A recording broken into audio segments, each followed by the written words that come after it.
welcome everyone to our first webinar. Today we're going to talk about the rules of a good speech. Now, my speech will talk about 3 basic points. The first one is what to do and what not to do, what to say and what not to say, and what to write and what definitely not to write. Let's start with the first thing. Keep the attention of your audience. Now, speak up. This might seem obvious, but we sometimes think that we speak louder than we truly do.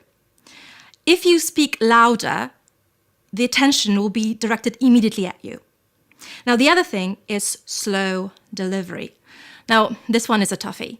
When you're stressed, like I am now, for example, I tend to speak much faster than I normally do. Try to avoid that. Fast delivery equals, well, your audience drifting away and thinking what they're going to eat for lunch. Now, the third thing is using stories. Try to visualize everything you want to say. Make it personal for them. First-person stories are great. You can start with, the other day or a friend of mine told me about this or that. This immediately packs the attention. Now, keep it simple. Grammar, elaborate grammar, is no friend of yours during the presentation. This is no time to show off how well you know English grammar and vocabulary. This is the time to actually say something meaningful to your audience. Now, another thing that is truly priceless is the power of pause. Now, if you pause, like this, the audience immediately will wonder, what's going on? Did she forget about something? Is she feeling all right? Well, that's actually all right, because then their attention is back to you. Another thing is wake-ups. Wake-ups are great. First wake-up is rhetorical question. Now, I'm sure you've had that before. You're sitting in a dark room, you're feeling kind of drowsy, maybe a little bit sleepy, and suddenly there's this question. And you think like, wait, am I supposed to answer that? Wake up. Do you get what I'm saying? Now, another thing is effective technique of keeping it simple. For example, podiums. Podiums are not your friends. Now, if it's possible, step down. Get closer to the audience. The closer you get, the friendlier the environment. So try to do that if you can. Another thing, gestures. When we are nervous, we tend to fidget a lot, like I do. I try not to, but I do. So the best thing to do is to make something to make your body work. For example, holding a pen. Now, normally, I would gesticulate all over the place. I keep my pen in my hand and I try not to, because this is distracting. Your audience will be looking at your body instead of what you're saying. Another possible thing to do is, if the pen is too distracting for you, is to actually keep your fingers, thumb and your middle finger together, like in an on position. You know what I mean? Well, this also might work for you, right? It does look a little bit stiff, but hey, maybe it works. Let's move on to another point, what to do. Try to incorporate humor. Now, it's easier said than done. But there are a few things that you might do and it won't cost you anything. The first thing, smile. Smile generates smiles. If people feel happy, if they see you smiling and enjoying yourself, they immediately think that they are enjoying themselves. As simple as that. Another thing, jokes. In short, don't do them. Well, unless you are a stand-up comedian, then sure, do it all the time. But if you're not, like I'm not, let's try to avoid talking about jokes or, stand-up comedian acts. But there are many things that you can do. The first thing you can do is actually talk about funny things that happened to you. Now, remember I told you about the pen trick? Well, I learned that trick from my teacher at university. There was this moment when I was supposed to give a presentation. I remember the trick. I held a pen in my hands However, I was so excited that I still started to move my hands quite erratically, and suddenly my pen went off and hit my professor on the head. As you can imagine, it was a complete fail. So, see, maybe not haha funny, but I hope you cracked a smile. The other thing that you can do is actually make use of your mistakes. If you mispronounce something, if you make an error, wow, that would be serious. But you can still work with that. Now, Freudian slips are famous for their comic relief effect. Now, I don't know if you know this, but there was this famous president, John F. Kennedy. Now, he had this very famous speech in Berlin during the Cold War. He was speaking to millions of Berliners about how supportive he is and how critical he is of raising the Berlin Wall. Now, he wanted to be extra friendly with them, and he decided to say a sentence that, well, let's say, didn't work as well as he thought it would. He said, "I'm a Berliner," in German. Of course, with quite heavy American accent, but that's beside the point. Now, the problem is that Berliner is quite a famous donut that every Berliner, and every German for that matter, knew and loved very much. So basically, the most powerful man in the world at that time said, "Hey, I'm a donut." So don't worry. He made quite an embarrassing mistake, but his speech is still one of the most famous and sought-after speeches in the world. Now, another thing, enthusiasm. I cannot emphasize enough how important it is for you to be enthusiastic about what you're saying. If you are excited about what you're talking about, everybody else will be excited too. It's contagious. It's a natural thing for us to do. Hey, he's excited, she's excited, I must be too. It must be really interesting. Now, another thing is when you're excited, when you are really, really enthusiastic, it shows.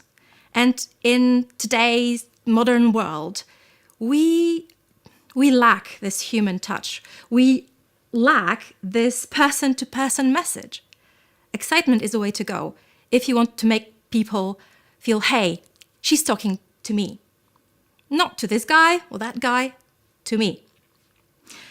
Right, now let's move on to the structure of a good speech. This won't be very difficult. I'm sure you know this already, but it's good to remember that the good speech has 3 parts. The first one is opening. As you can imagine, opening is the most important part of the speech. This is when your audience decides, okay, I'm interested in the subject, or, oh, that's definitely not for me. Probably a snooze fest for 50 minutes. Well, let's hope that this speech now is not a snooze fest and you're still there. Anyway, let's move on. Opening should be brief and energetic. If you're able to say something shocking, great, do it. Of course, if it makes sense within the context of the speech. Now, body. Body should be well thought. Remember, all your arguments should follow each other in a logical progression. Don't make it too difficult. Don't make it too complicated. Actually, dumb the arguments down. It's easier for the audience, even the most sophisticated audience, to follow a well-written and simple argumentation. Finally, the conclusion. Be brief and be positive. Be upbeat and try to think of an elegant way to connect your ending with your opening. That will make a good speech. Now let's move on to key language structures. Now this might be useful for those of you who don't know how to start a sentence. You know English, you know what you want to say, but how to start? Well, these slides are for you. Let's start with signaling the start. And of course, expressing the purpose of the speech. You might start with, right, ladies and gentlemen. Right then. Or, good. Okay, everybody, shall we begin? So, everyone, can I begin? I'm here today to talk about... My purpose today is to... Or simply, my objective today is to sequencing and listing. You might say, firstly, or to start with, I'd like to. Secondly, I want to. Thirdly, or after this, I'm going to present. Next, then, or finally, I shall talk about. Now, if you like to introduce topics, these are one of the things you might do. I'd like to review. I want to discuss. I'm going to analyze. I shall go over. I shall be considering. Now, when you move on to the body of your speech, so your arguments, this is how you can express opinions. Now, usually we focus on I think, and you have I think, and after I think, and after 4 I thinks, you're ready to kill yourself. So how about this? I believe that. It is my view that. My opinion is that. I would say that. It seems to me that. I feel that. And finally, I tend to feel that. It sounds much better, don't you think? Now, getting to the point. What you might say is, what I'm getting at is, the crux of the matter is, the main point is, what I'm saying is, let me come to the point. And finally, concluding and closing. What you might say is, I'd like to conclude by, let me end by, I'd like to finish by, in conclusion, may I remind you, thank you, you no doubt have many questions. If there are questions, I shall do my best to answer them. I'm sure you have many questions. Finally, let's move on to the third part of our presentation, the slides. What to write and what to not write. Keep it simple. I think this is a theme of all presentations. Doesn't matter if it's an oral part or written part. Now, PowerPoint or any other application to make slides uses horizontal or landscape orientation. This is an important information for you. Now, it means that text doesn't show well on it. Graphics, yes. Text, no. So, if you can, try to avoid much text. Focus on graphics. And by the way, remember I told you about how important personification is, how important it is for your audience to feel connected. Photos say it louder than words. Now, another thing is don't be afraid of white space. You don't have to fill your slide with hundreds and thousands of words or pictures. One word or one picture, well-chosen picture, is enough. Now, let's move on to a wow effect. I know, we want our presentation to be memorable. We want people to say, oh yes, I remember that presentation. It was awesome. Well, we do want that. And we tend to use animations or transitions. That's a definite no-no. Don't do that. It's distracting. And remember what we want. We want full attention of our audience. Now, if you want to use graphics, by the way, you should use graphics, remember? Use high-quality ones. In nowadays world, there's no excuse for bad quality photos. Everyone has a smartphone, and you can do really great photos with them. Now, never stretch a small resolution photo on a slide. It will look sloppy and embarrassing. Another thing, avoid using clip art. Yes, it was exciting in 1993. In 2018, it's just ridiculous. Your audience have seen that clip art hundreds of thousands of times. Don't use it. It's useless. Now, when it comes to photos, that's another matter altogether. Photo evokes emotional response. And you want that. You want people to be involved. Now, let's move on to use of color. You may seem, color, who cares? Well, actually, it's quite important. As you probably know, there are two kinds of colors, warm and cool. One thing you should remember is cool tone is great for backdrops, backgrounds. Warm tones for what you actually want to emphasize, for your words. Now, don't mix them up, because then you'll get the slide that you probably see right now on the screen. Now, right color increases interest. Actually, psychologists have proven that it actually increases understanding and memorizing what you're going to say. So colors are actually essential. Now, fonts. Oh dear. I cannot express how important they are. Now, you probably know that there are two different kinds of fonts. The first one is serif font. The serif fonts you are familiar with if you read books.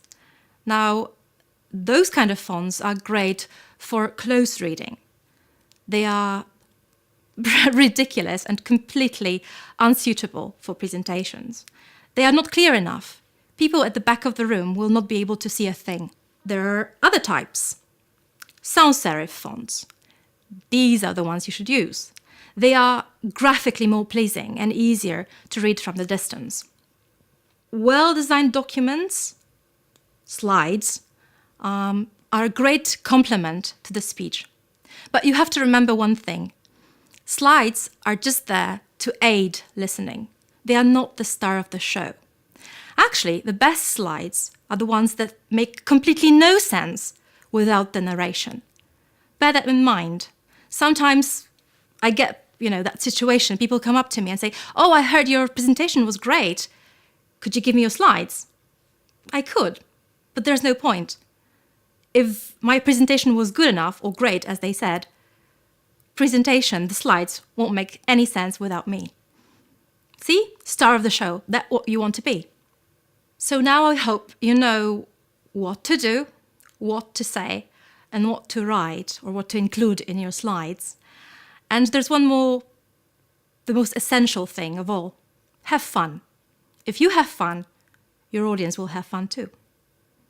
Thank you. See you in a class.